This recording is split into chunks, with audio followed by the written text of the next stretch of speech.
O kang hon jong he seng ju po oita ale avilu nonapor kedam tangani ninang kang hona sondu anta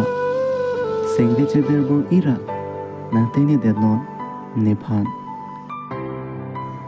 athe nang phan ki kapre kang hon nang chirai etlo lasini ki nang long nun de lo nang phan ninang phan nilam chak nang ki pi do anta mangmuna solle piman dat lo nang lasi nang long ki bang akang hona phan le nang kai ding pi ni che thenon hala pen le ni che parong inon lapen alon do jot amira puason kai kita